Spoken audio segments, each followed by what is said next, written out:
Hi, my name is Scott Syphax, and welcome to the Department of Sound's Sustainable Communities podcast series in partnership with SMUD. In this series, we embark on an exploration of SMUD's visionary mission and the remarkable individuals and organizations driving positive change in our vibrant Sacramento region. Today, we have the privilege of introducing you to two exceptional guests whose journeys and work are making an indelible mark on our community. First, we have SMUD CEO Paul Lau, and secondly, we have Sac State's President J. Luke Wood. Welcome, gentlemen. Thank you, Scott. Glad to be here. So, and being here is where I want to start, which is, Paul, you got to tell us, when I was reviewing some of the information about your journey, you ended up as the CEO and general manager of SMUD and an electrical engineer as your background, but you started out wanting to be a dentist. How did you make that leap?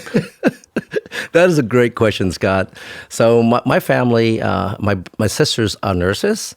And so when I was growing up, they always thought, oh, you know what, you need to get into the medical field. So I thought, okay, well, that seems like I'm decent in math, I'm decent in chemistry, so I'm going to try to major in pre-dental when I went to Sac State. But then what changed my life was that a good friend of mine, actually a mentor of mine, said, you know what, before you apply to dental school, you should really see, and volunteer to work in a dental clinic to make sure that you like it. So I spent 3 months at UC Davis Medical Center, just down the street from here, for 3 months. And at the end of 3 months, I really hated it. I remember calling my mom and said, Mom, I know it may be disappointing, but I really can't do dentistry, for the rest of my life. And at that time, I was going to school at Sac State, and a good friend of mine was working at SMUD. I didn't even know what SMUD was because my sister was paying the bills. I was living with my sisters. And then I said, you know what? That SMUD is your local power company. Why don't you, apply? And so I picked up the phone. I mean, he was there, and he said, let me call my boss. And he was working the nuclear engineering department at Sac State, and I was on a payphone. Back then, you don't have a cell phone yet. I actually had a payphone at the SMUD, recreation center, and dropped 25 cents a quarter to call. And the guy said, "Well, why don't you come on in?" And I came on in and said, well, he asked me two questions. He said, "Have you taken Fortran 77?" which is a computer. Oh my God, I haven't heard that term in eons. I said, yes. And he said, "Have you taken physics?" I said, yes. And he said, what grade did you get? I said, I was getting ready to apply to dental school. So I had A on both classes, and my GPA was good. And next thing I knew, I got a call from SMUD say, "Welcome to SMUD. You are going to be an engineering student working in the nuclear engineering department, writing code for nuclear shuffling." That's how I got my start at Sac State, from dentistry into engineering. And we're lucky that you did. Thank you. Luke, what about you? How did you end up at Sac State in the first place? So I'm from far, far northern California. That's what I say to people. Basically, think of Mount Shasta area. I'm from this little town called McLeod, about 1,600 people, high school of 100 kids. So for me, most people, if they went to college where I'm from, they went to Chico State. And that was certainly an option that me and my twin brother were looking at. But then there was this camp that the American Legion put on called Boys State, it's now called Boys and Girls State, where you go to Sacramento State, you live in the residence halls for a week, you go to the Capitol. It's a political camp. You learn about policy and governance and things like that. So I was selected to basically represent my high school at Boys State. I went there, and I immediately fell in love with the campus. First of all, I'm from the mountains. So Sacramento State, as you both know, is a very park-like campus. Lots of trees and squirrels and wildlife that's on campus. I fell in love with the diversity of people, just people from all kinds of different backgrounds, and just their stories and their experiences were just fascinating to me. And then the other part was the proximity to the Capitol. I mean, if we think about it, we're fortunate that we live in the heart of the state, and we are fortunate to be in a city that creates policy for one of the most powerful economies in the world. And so I wanted to be near that and be in the mix and trying to do some good for the community. And your path, you are internationally noted on issues related to equity, diversity, all of those issues that continue to vex society. In fact, not just our society, but societies all over the world. Yeah. When you started at Sac State, is that what you imagined you'd end up doing? I don't know. I mean, I was interested in government for sure. I mean, by the way, our program used to be called government. It's now called political science. So when I talk to our alumni, one of the interesting things about it is they feel like something was taken away when they made that transitional change.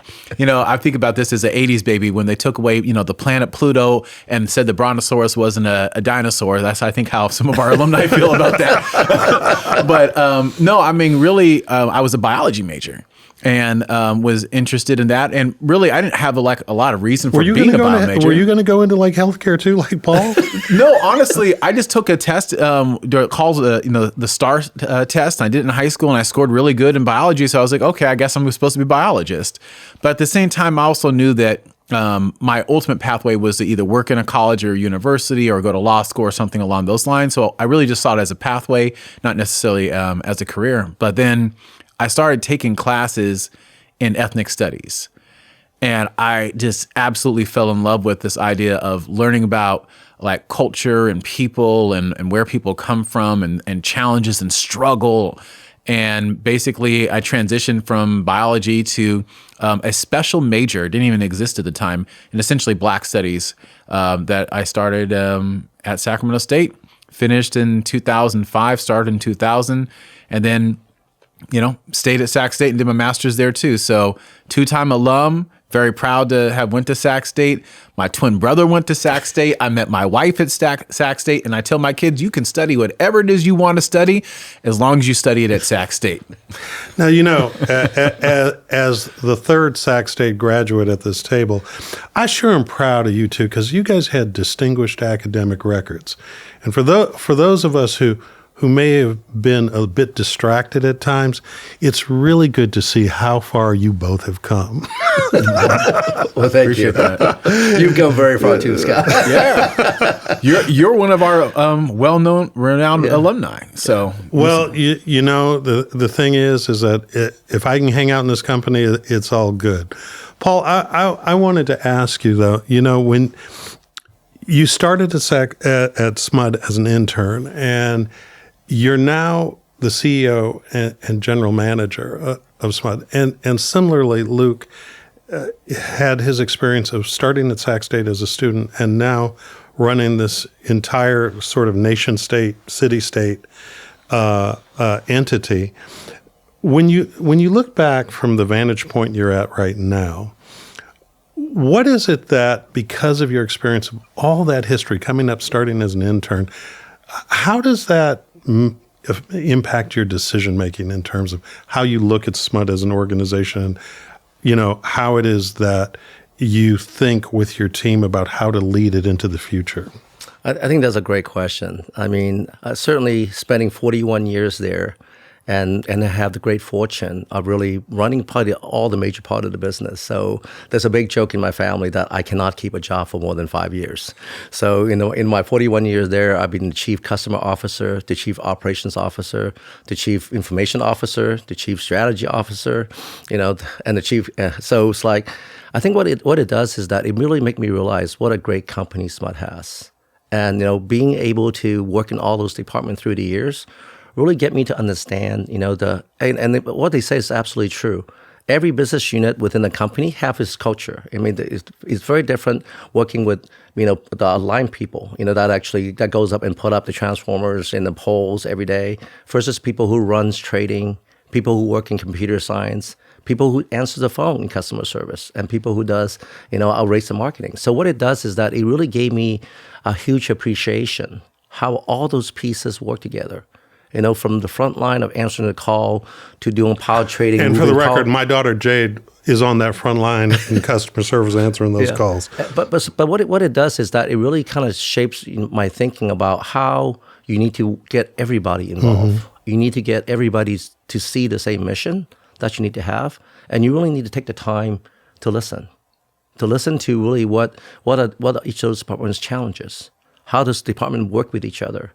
And as when I got into management, is really how do you make sure that you nurture and mentor the next generation of leaders coming up, And so I have the great fortune. I mean, when I actually look at my executive team and the senior leadership team, I have the great fortune of really working with or mentoring or promoting at least half of them. So I think that actually gives you a very, very different perspective when you're started with a company as an intern.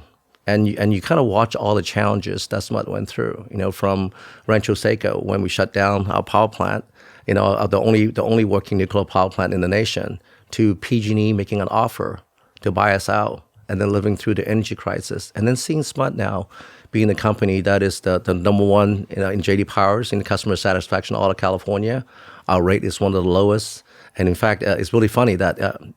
One of our consultants that comes in and said, this is something that he does. Every time he goes to a town, he asks about the local power company or the, between investor-owned or public. And he said he was absolutely flabbergasted when he actually talked to an Uber driver. And the Uber driver said he loves Smud. Wow. Because Smud is truly a company that I think really worked for the people and worked for the community. And everything that we do is really, how do you make Sacramento a better place? How do you actually make sure that everybody in town actually have equal access, to the great economy that it has here? And how do you actually make, really making sure that Sacramento, right? I mean, is really in the forefront, making it better for our customers every day. Mm-hmm. That is really an interesting set of insights. And it makes me wonder, you all have, in some ways as an observer, I would say that Smud has come into its own power in some ways. And I don't mean that as a pun. I mean it that you're using muscles or developing muscles that you didn't know you had. Partnerships with, Luke's institution, Sac State.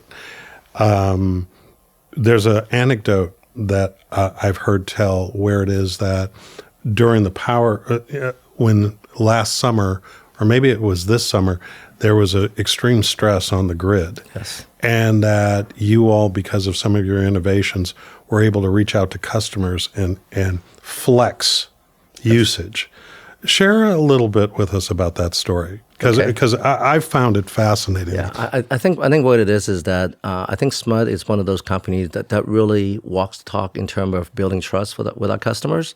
And that really showed. I mean, you're absolutely right. Last year, during the summer heat wave, it was last year, that I think it's the first time the California Independent System Operator, the one who operated transmission grid, for all of California, was issuing out daily alerts about rotating blackouts. And so, obviously, we had 10 straight days before, the Labor Day weekend. And that day, the California grid was extremely stressed, and everyone was forecasting there's going to be shortage, and that there's a high likelihood possibility of rotating outages.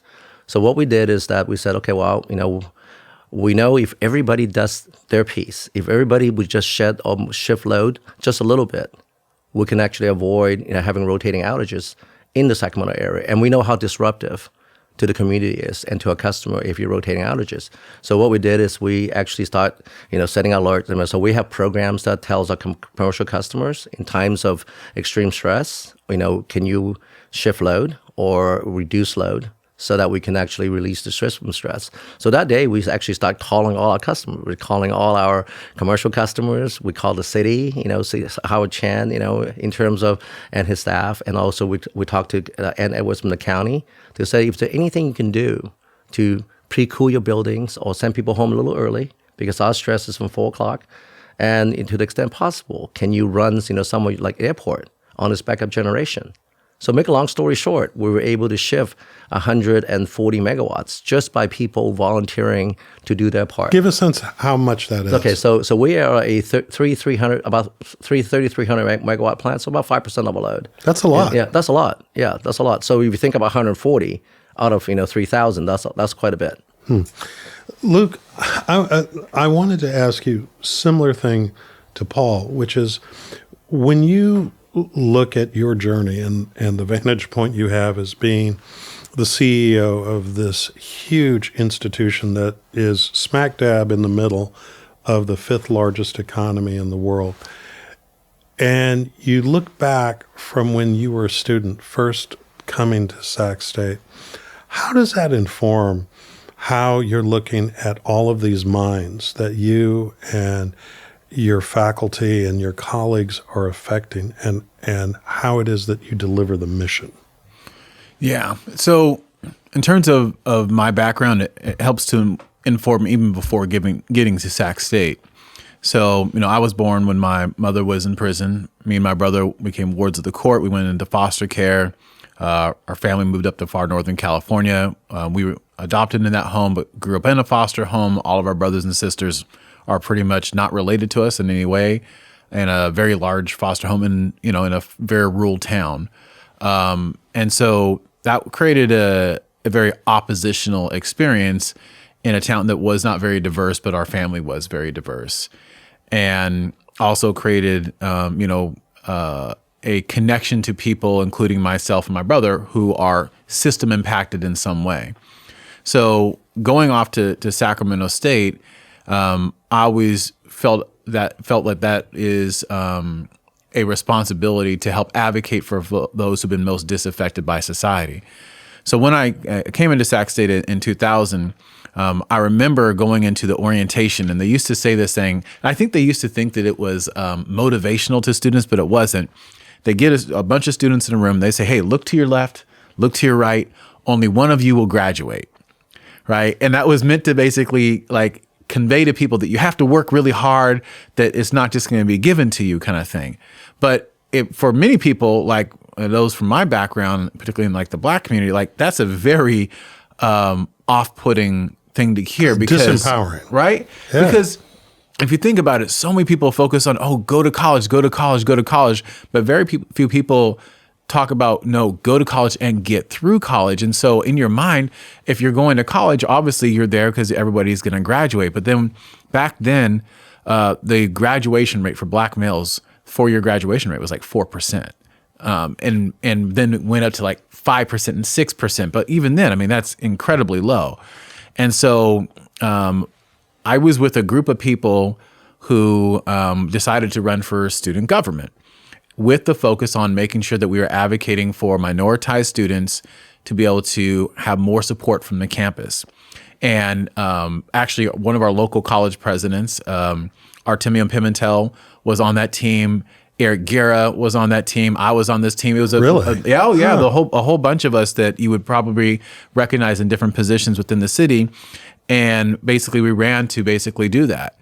By the very next year, I was very vocal in telling anybody who would hear me that I had decided that I was going to be the president of Sacramento State.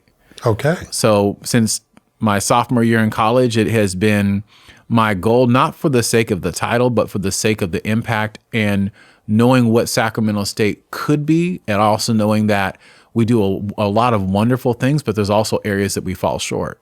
And in terms of those wonderful things, if you look at like someone from my background, first generation college student, low income, struggled with food insecurity, struggled with housing insecurity, Black male, former foster child, right? These are the things that, based upon research, would say, hey, this student is much less likely to graduate. But I went into an environment where faculty mentored me, staff supported me, administrators counseled me in ways that allowed me to be able to walk across that stage. But I also knew that my experience wasn't the same experience that everyone else had. And so we had a responsibility not to just get lucky with a few, but to create systems that ensure that every single student had that opportunity to walk across the stage. And that's why I came home to Sacramento. My entire life has been working to reach this moment for the sake of the impact that it can have on the community. You know, it's interesting. You talk about the embrace that you received at Sac State. And, you know, as I've shared with both of you, my story is that I had kind of a fractured career in terms of my time to getting to graduation. Mm-hmm. But, you know, if it hadn't been for instructors like Craig Stanley in the School of Business and Felicine Ramey, who was the dean of the School of Business, reaching out and pulling me back in when I could have like just disappeared off the grid permanently from higher education, I wouldn't have made it through.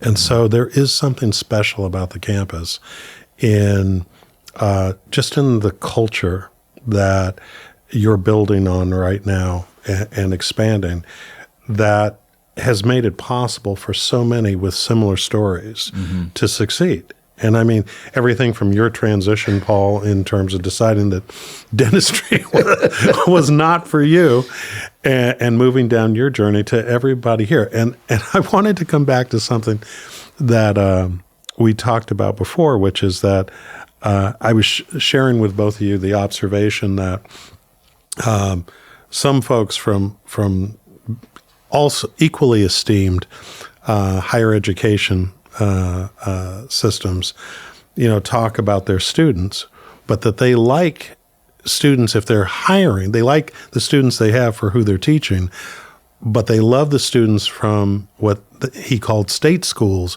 because they had more grit and determination.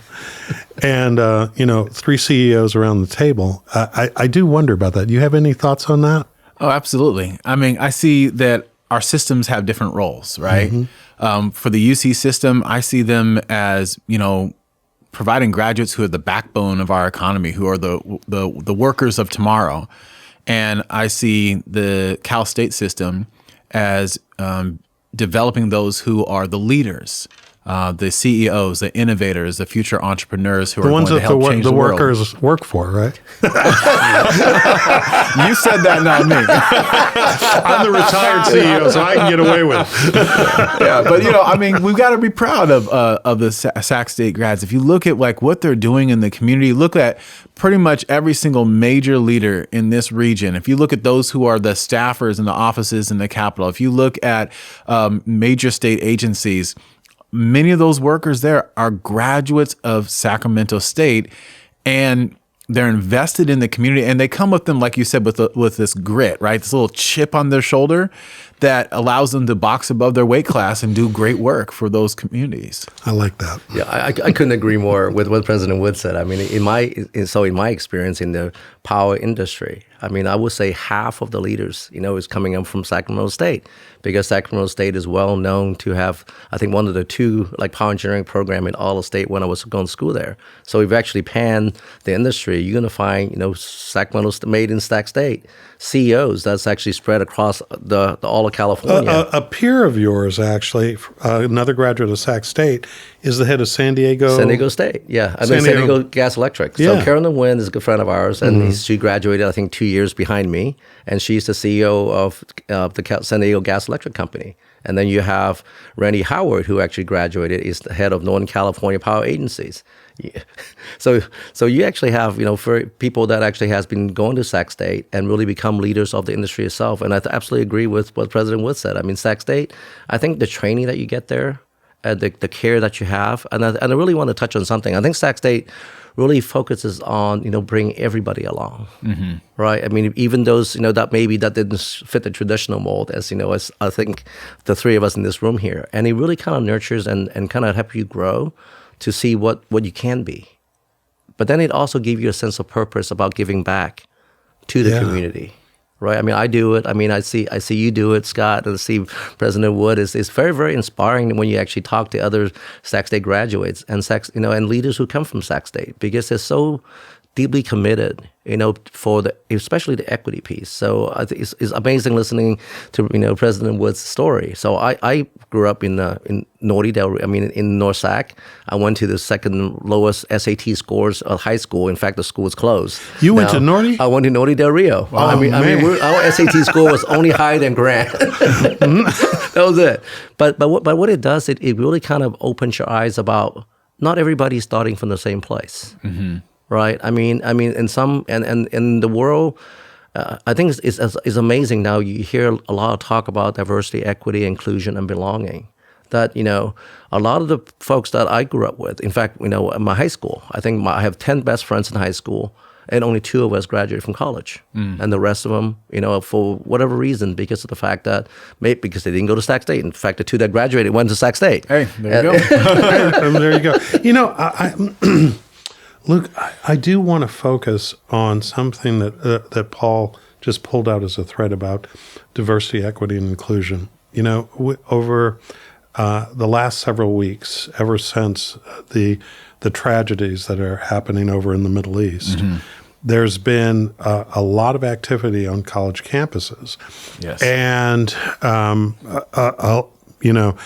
a lot of strife and frankly, very strong language that some would say, some measure as free speech and others say is hate speech. Yeah. Putting that capsule to the side for 1 second, though, one of the things that seems to be evolving in the conversation is that this is all tied to DEI, and that the push for more diversity, more equity, more inclusion, more belonging in our institutions actually is a petri dish in the minds of some for fomenting hate speech and, frankly, behavior that all of us would reject. Do you have any thoughts on that? Because as recently as last week, they've been trying to force out leaders, peers of yours, in other institutions across the country. Yeah, I mean, there's a lot of pressure on college presidents right now, especially for those who seek to advance, racial justice, diversity, equity, inclusion. I like to say justice, equity, diversity, and inclusion, Jedi principles, not just because my name is Luke, but I like that. But all kidding aside, it has been a lot of pressure. Yeah. But I also think that part of the reason that we're seeing the critiques is not because of malintent, but because missteps in what our purpose is. So a lot of campuses have done this where they've come out and they've made strong statements, either statements in support of Israel or statements in support of the Palestinian people.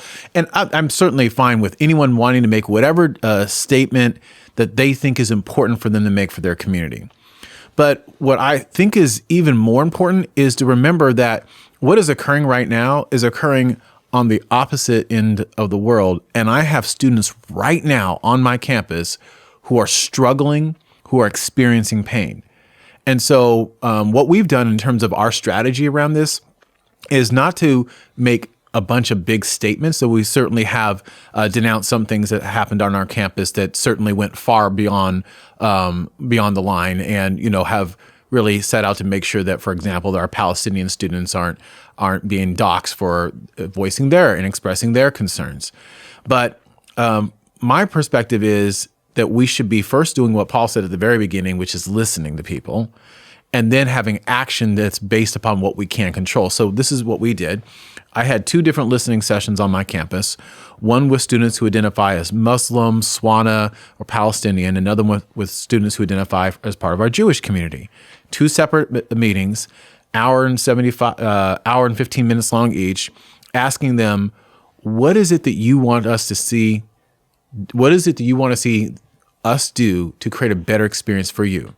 So it wasn't about what we're going to say, but it's more so about what we're going to do. And I think that that's what people really want. They want to see action. What'd you They don't guys want to do? see false promises. Well, there's actually a lot that we're doing.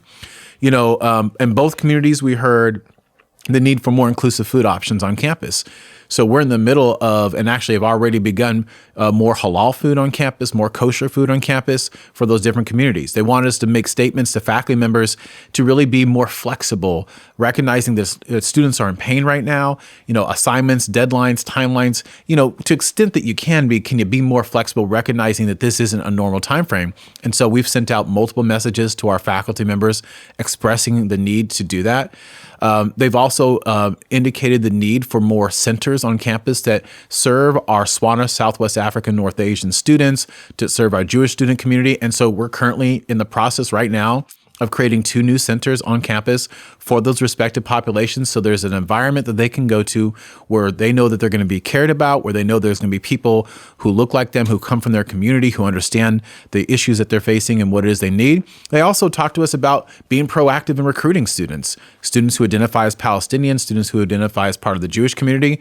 And so we've tasked both our international office as well as our out-of-state recruitment office with focusing on developing plans to specifically recruit students from those communities. And those are just a few examples. And so what we have been focusing on is communicating, here's what we're doing to support you, rather than getting into the political mire that a lot of these campuses have done. And I think that that's really where we should be. Control what you can control and create the environment that the students deserve.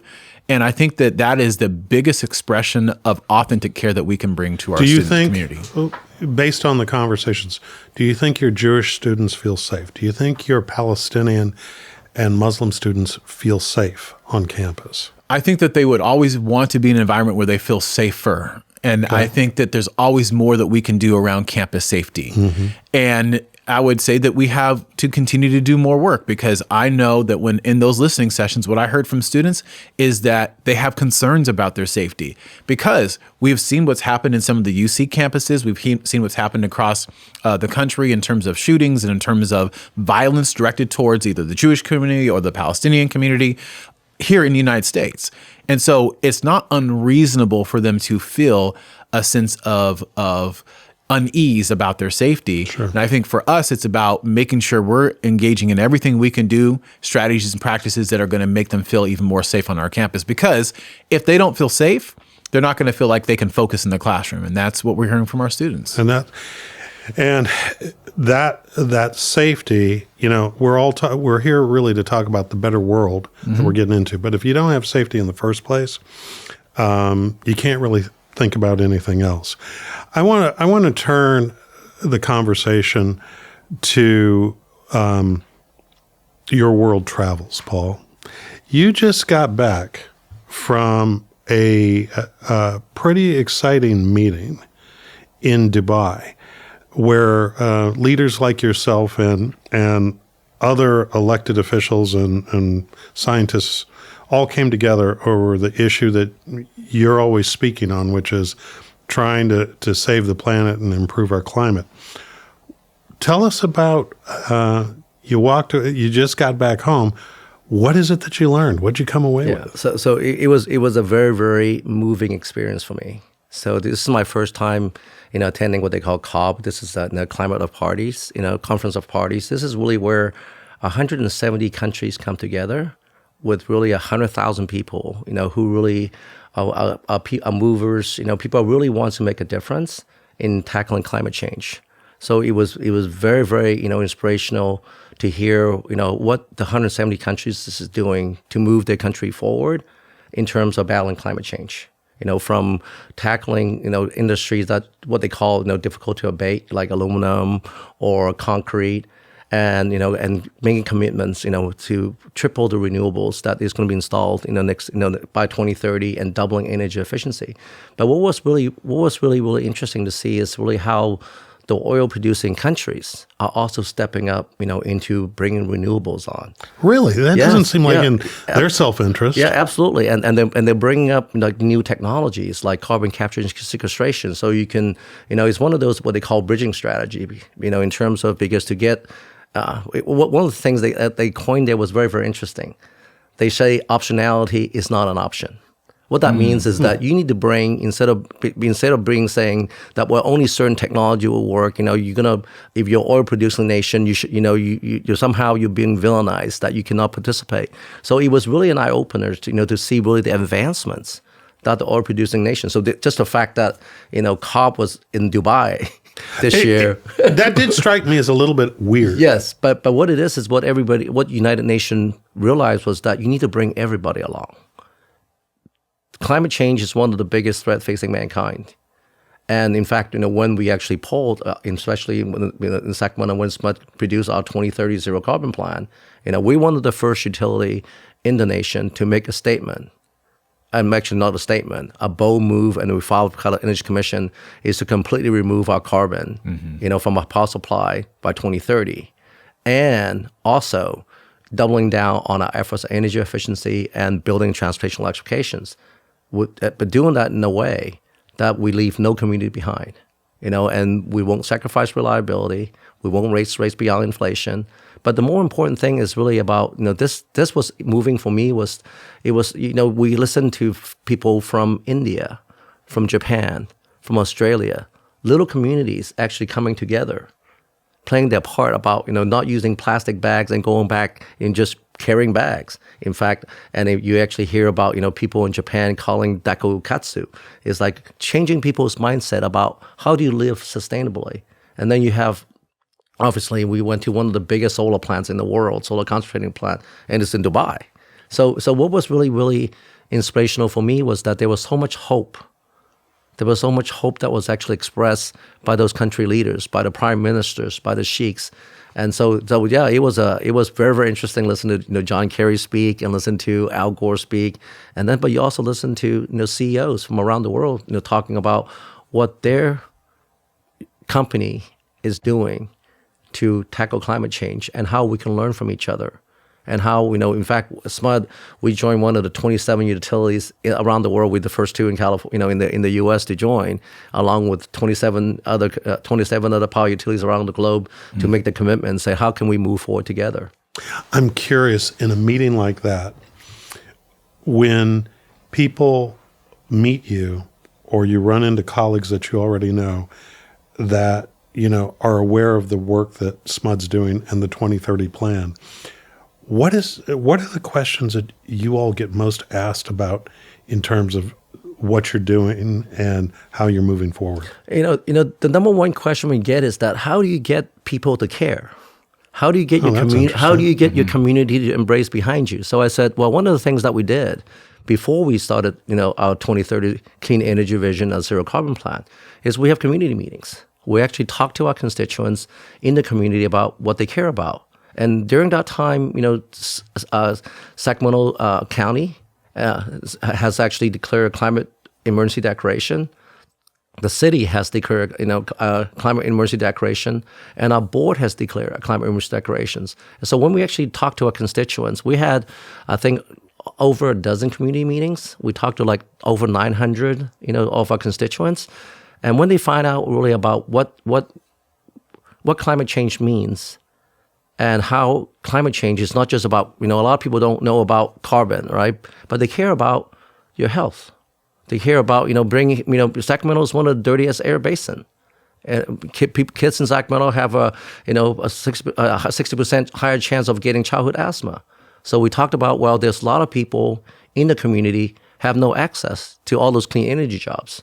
So how do you actually make sure when you create a plan like that people understand what benefit you're bringing to each of the communities? So that's from that, we actually created the community impact plan. So we actually mapped out every single community in Sacramento about, their socioeconomics, their income, their education level, and, their employment. And so we said, okay, well, if you want people to care about what our zero carbon plan brings to them, you need to make sure you talk to them about what's on their mind. I think, President Luke just talked about. Right, there's a lot of fear about they're going to be left out on this clean energy transition. So they're talking about, well, how do I be a part of those jobs? So we created, in fact, it's really interesting. That's SMUD where we actually created a plan to, well, how do you recruit, people from disadvantaged communities or under-resourced communities, help them get the certification that they need, put them in touch with employers who's going to do those jobs and make sure they have a job when they finish coming through. In fact, we're working from that plan. We're working with with Los Rios, with Sac State, and with the unions, like IBEW and the United Auto Workers, to say, okay, well, you have this new economy coming in the Sacramento region. How do you make sure everybody get to participate in that? Everybody have equal access to those jobs, and so that actually improve the quality of life for the people in Sacramento. So that was we actually got that question the most, is how do you engage people, right? We have 93%, people that we actually understand the plan, and when we ask them about it, we have a 93% approval from our customers. So we're going full steam ahead. I know a few politicians who'd like to have and I think what President Wood said about is action, right? So in fact, we're very transparent. Our plan is on the web. And in fact, every 6 months, we give the community, our board, a report on how we're doing toward that plan. Because one thing to have a plan is another thing, can you execute the plan? So this year, we put in 100 megawatts of geothermal, right? We actually are anxiously waiting from DOE. We partner with Calpine to get a $270 million grant to convert one of the power plants into carbon capture and sequestration that will remove 95 to 98% of the carbon from there. And that's huge. Because that plant will remove between 1.5 to 1.8 million metric tons of carbon from the region. And then we also we have two projects in place that we're putting utility-scale solar, about 500 megawatts of utility-scale solar and batteries. And, we just got a $50 million grant from DOE to start actually putting all those plans into action. So this is so, and then we're actually incentivizing our customers. If you want to buy electric vehicles, make sure you call SMUD first. I'm sure you heard on the radio that we give you $500, for the battery charger, and also $500 per panel upgrade. And we're working with our local communities to completely retrofit the homes and electrifying homes for like 200 homes in the disadvantaged communities in the Greenhaven area. I mean, in the Meadowview area. In Gardendale. So we're actually talking to our community and making sure they understand why we're doing what we're doing and how that plan really benefits them, either from, jobs, training, access to jobs, to, in fact, getting rebates, and get your whole house electrified. And even something, another thing that we do is that we said, okay, well, how can we actually be our ambassadors? So we created something called Join the Charge. I'm sure that some of you guys have heard. Mm-hmm. So we encourage our customers to do something as simple as putting a smart thermostat in, or just reducing a load, when the grid is stressed, or insulating your windows, or putting rooftop solar, or putting stationary batteries in your house, so that everyone can take a part into doing this. And so far, we have about 100,000 of our customers has signed up to join the charge and doing something small. That's an army. To something big, yeah. And then something that we're really excited about. In fact, we just launched what we call the community, or we call it mobility center. So in fact, in the Highland area, that we actually partner with a local green hub to put in a charging hub for electric vehicles and hydrogen vehicles, so people from the neighborhoods work the workforce to train them to put in that mobility hub, but they also have access to electric vehicles and hydrogen vehicles, so they can take their kids to school or to doctor's appointment or to job training. So we really do, and we plan to put more of that across. We had a young man on the show who is helped leading a part of that program, or putting together that program. It's in North Sacramento. Yeah, North Sacramento. Yeah, yes. That's right. Yeah, so really innovative. Yeah, so we do. I think what it is that I think the key is really any plan that you're talking about, right? You really need to make sure people understands why you're doing that and the benefit that you bring, to the communities when you do that, and then put those into action. Right. Yeah. Well, in putting those into action, I know that SMUD and Sac State have a relationship. Mm-hmm. Luke, where is it that Sac State plays a role in this carbon-free future, and this future where it is that, looking at your historic focus on equity, everyone, the benefits have some equity in terms of their distribution? Yeah, I mean, if you think about those who are going to be most impacted by climate change, it's our minoritized communities. And so there is a social justice lens to this work, but there's also a racial justice lens to this work as well because of that. And so we have don't go past that. Tell us more about that. Well, if you think about impact of climate change, floods, famines, how it will impact quality of air. Lots of studies show whether that's internationally or even domestically, that has an impact on your most low-income minoritized communities. And so we have to start thinking about climate change not as, hey, this is a environmental conversation, which of course it is, but it's also a conversation on racial equity, because we know that those who are going to be most disaffected are our minoritized communities. And from Sacramento State's perspective, you just heard all the amazing things that SMUD is doing.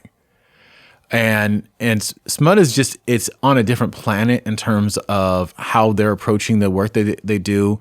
They're a moral leader. And like everywhere I go, even like you were mentioning the program about for electric vehicles and like the rebate, like I was in a Uber like 2 weeks ago, and someone says, "Hey man, are you going to get a new car?" I was like, I'm thinking to myself, I'm not really trying to buy a new car right now. I said, "Oh well, you should get an electric vehicle. Did you hear about SMUD? They got this great program. They got a hookup right now." Yeah. And then the one you mentioned about the in terms of like how you could redo the power in your house and help support the grid, like it's amazing how many people have told me about these programs even before I ever heard you say it, right? And so the word is out. So if Sacramento State is going to be partnering with anybody is going to be SMUD. And of course, even more so, the fact that the leader, the visionary leader behind these efforts is Paul. I mean, who is an alum of Sac State, makes it even more an amazing collaboration. So essentially, SMUD, Sacramento State, and the Greater Sacramento Economic Council are working on, actually not working on, we've been working on what's called the California Mobility Center. What's that? Well, essentially, it is a partnership where we're going to essentially marry the industry of electric vehicles with our student worker base, our graduates, and our faculty members who are doing work in this area to help accelerate the efforts that are taking place so that California will be able to live up to those standards that have been set by CARB. And so thinking about that, then that means that we have to prepare more students in engineering, computer science, business, who will be able to help move that industry forward, and also make sure that they're having the kinds of internships, externships, service learning experiences that allow them to be able to be effective, not day 10, not day 11, but day 1 when they go into those companies. And, one of the things that we've already said here earlier, people like Sac State graduates. Why? Because they're hands-on, right? They can go to work day 1. And that's what we're hearing. And so we've been talking with lots of different companies that are interested in being part of this effort. And in fact, we have a ramp-up factory already that has robots, and hopefully we can get some robats soon. Robats? What's a robot? So a robot is like the mechanical arm that's on the ground that can be programmed to do this work. A robat is the one that hangs upside down like a bat does when it's sleeping. You're kidding. No, Really? I'm actually being serious. And so, but we're working to get more of those so that we can help to be able to train our students. We're also, we're going all in on this. We are hiring far more faculty members in our College of Engineering and Computer Science. In fact, we're hiring just right now 7 faculty members in computer science focused on artificial intelligence and quantum computing, just right now. And that is unparalleled. That's just one department. In an average academic year, a department might get 1 hire, maybe 2 hires. But this shows you the rapid rate in which we're seeing things change, both in terms of electric vehicles and in terms of artificial intelligence, and just recognizing that we've got to be cutting edge. And like Paul mentioned earlier, Sacramento State is known probably for power engineering. Like if there was something that we were known for, that's what we're known for. I had no idea. I literally had no idea that program was so visible and well known. Oh, yeah. Yeah. Well, what's interesting, I want to add on that, congratulations to President Wood. So one of the big things that we are partnering with Sac State is SMUD is actually helping to basically bring their power lab to the 21st century. But even more exciting to that, Sac State is such a strong reputation. So when we are talking to like long duration batteries, so SMUD actually has joined a strategic partnership with a company called ESS that we were in Dubai together to promote long duration batteries that you're going to need. That's one of the solutions that you need to integrate large amount of renewables in the system. So Sac State is going to be the center of excellence, for that company. Really? So they want to hire engineers and they want to bring the first generation of people working on those. And also we're actually, a company called Sparks that's moving to Sacramento that is building batteries. And Sac State will also, be one of the folks that will be supplying the engineering folks, into working in that. So this is a very symbiotic relationship that SMUD and Sac State actually has to not only move the ball forward, but it's really about, getting the people from Sac State and the students from Sac State into very, very practical job experiences. So in fact, President Wynn and I, we've been talking and with our Chief Diversity Officer about really starting a brand new program with Sac State about how do we get computer science and students, power engineering students, IEEE students, to really start actually thinking about placing all those into those companies that are moving into town, or thinking about having a relationship with us in town, and really kind of amp that whole training, that the whole mentorship program to the next level. I really love hearing this, and I know that both of you have been involved with the Greater Sacramento Economic Council. Yes. One of the things that's always puzzled me about Sacramento, I'd love to get your takes on this, is Sacramento, the only sort of analogous region to Sacramento is Washington, D.C. And Washington, D.C. Is not only the center of the federal government, but money comes into that center, and then it goes out distributed all over the states and all over the world for, whatever's allocated. And Sacramento is a smaller version of that. But we've never been good as a region, at using our proximity to the center of the fifth largest economy in the world in demonstrating where we can be excellent, okay, i.e.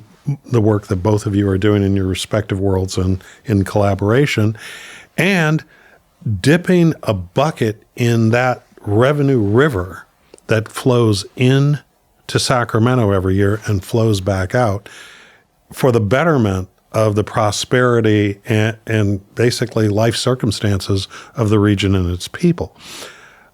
How do we do more of what you two have just described and put that on steroids in this climate world so that way we're not just peers, but as you just demonstrated from your trip to Dubai, we are market leaders educationally, power and energy-wise. What more can we do?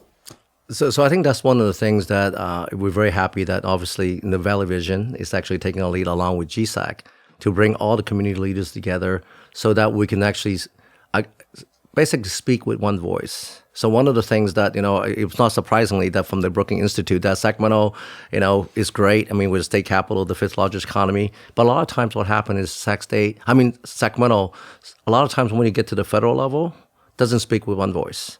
Or when we actually go to the state, we don't speak with one voice because what happens when you don't speak with one voice and you're competing among yourself, a lot of times you don't get the impact that you're looking for. You get picked off. You get picked off. Well, that's a good way to. So one of the things I think Valley Visions and GSAC and us, the folks that's on those boards are looking at strategically. What do you need to come together and collaborate and not really, in some sense, competing among ourselves so we can complete as a region. So I think one of the great examples is we learned during the Obama administration where Sacramento got $127 million from DOE because of the fact that not SMUD went and applied for a grant, Sac State went and applied for a grant, the city went. We actually coined the word Smart Sacramento. We actually collectively, we're going in to apply for the Sacramento region. So this is really one of the things I think President Wood and I, along with Barry Broom, the CEO of GSAC, and also with Evan Schmidt, from Valley Vision, and then really, so you need the leaders to come together and maybe sometime put our differences aside and say collectively, what do we need to do to all line up to basically punch above our weight? Mm-hmm. I mean, I couldn't agree with that more. I mean, I think it really also comes down to a bit of a mindset change. Yeah. Too often in Sacramento, I think that we get comfortable with just doing enough or being just there when we have the ability to literally not just transform the state, but to transform the world, given our positionality. And so I think a lot of it deals with being ready to also take benefit from that. And so I got to be a little professorial here for a second. So just bring it. Okay. All right. So there's two different kind of theories when it comes to change over time. So one is called incrementalism, right? Where you make little changes here and there. If you think about CARB's goals, right? Those goals are not small changes, those are big changes, right? But incrementalism says we're going to make this little change over time. We're going to add this little thing, this new program, this new effort, and hopefully over time we'll finally get to where we need to be. And then there's what's called punctuated equilibrium theory, which says that there are certain conditions and at certain times, whether it's a pandemic, a great recession, or some incredible goal that's been set by CARB, that forces us not to do things that are incremental, but to basically do something radical and be able to make changes that could never happen. But in order to be able to make those changes, you have to actually be ready to do it. So we have said that we are going to be the leading school when it comes to electric vehicles, when it comes to artificial intelligence, those areas, right? In order for us to do that, then we have to be ready. We have to have partnerships like we have with SMUD and through GSAC. We have to have these mega cluster hires that we're doing right now with faculty members in artificial intelligence, quantum computing, civil engineering, mechanical engineering, and other areas. We have to have the leadership that's in place, like our dean of our College of Engineering, a very visionary dean and great ideas. We have to have the infrastructure that's in place. And if you think about the work, I haven't had a chance to mention him today, but President Nelson did before I came here in terms of increasing our graduation rates and laying the foundation. So not only is there has to be this larger goal, but this disruptive kind of environment, but then the environment and the infrastructure to actually benefit from that. And I feel like all those ingredients are in place right now in a way that Sacramento State can do something that's never been done before in the history of this institution. So in my mind, the horizontal development has been done, and now it's time for the vertical development for us to become the flagship of the CSU system. I love hearing that. Stingers up. Before I let you guys go, I got to ask you both one final question. Any of us could reside anywhere we chose to, and we're all here in Sacramento. I'm just curious, when a family member, a close friend, someone who you really want to give a great experience to comes to Sacramento, what is it that you share with them? I think I'll start with you, Luke. Well, given that I'm coming from San Diego, where we were next to the ocean the entire time that I was there, having lived in Sacramento but spent the last 12 years in San Diego, first thing I point to is that we may not have an ocean, but we have a really awesome river. But in addition to that, I point them to the fact that we're a diverse community. I mean, if you think about even like Sacramento State as a microcosm of Sacramento, we're a Hispanic serving institution based upon a federal designation because we have a number of our Latinx students, 32%. We're an Asian American, Native American, Pacific Islander serving institution, another federal designation for a high representation of Asian and Pacific Islander students. We have the largest population of Black and African American students in the entire Cal State system. We are the number one Black serving institution in Cal State. We also have the highest population of Pacific Islander students, and I believe the second highest population of Southeast Asian students, Hmong, Cambodian, Laotian, Vietnamese. So, and then if you look at in our international students and the different languages that are spoken on campus, we are the world in one place. And I think that is something that when I talk to students about what is it that drew you here, one of the top things they say, other than our amazing football team, is the diversity at Sacramento State. Well said. Paul, what say you? I couldn't agree more. I mean, I think according to Newsweek, Sacramento is one of the most diverse, have the most diverse population and communities in the whole U.S. Mm-hmm. And I think what President Luke said is that absolutely true. We have vibrant, communities here. So it doesn't really matter what ethnic background you come from, right? So that the community is actually very welcoming. So I was an immigrant coming over, so I came over when I was 13. I went to Truckee for a year and then came to Sacramento. So I consider Sacramento my home. And Sacramento is really a land of opportunities. I mean, who would have thought, a first generation immigrant? I mean, I have spoke a little bit English when I came over, right? And, and I went to Sac State completely changed my life. And then working at SMUD, a community-based organization, it really kind of opened my eyes about why I love SMUD and why I love Sacramento. And why I actually chose to, to raise my family here. So exactly what Luke said is that the diversity, the welcome nature of it, and then the acceptance that you have, from what doesn't matter who you are, Sacramento's a place for you. And I think we'll leave it there. Paul Lau, J. Luke Wood, thank you both. And please keep bringing those amazing achievements back home to this amazing town we've got. Thank you so much, Scott. Absolutely. Thank you so much, President Wood, for what you do. All right. As we wrap today's episode, remember that together we can shape a brighter, more sustainable future for Sacramento and beyond. The journey to a zero-carbon world is not just a vision. It's a commitment that each of us can contribute to in our own unique way. I'd like to thank SMUD for their support in launching this podcast, and I would also like to express our gratitude to the Department of Sound's John Hamilton and his amazing team for their exceptional work in producing this podcast series. I'm Scott Syphax. See you next time, right here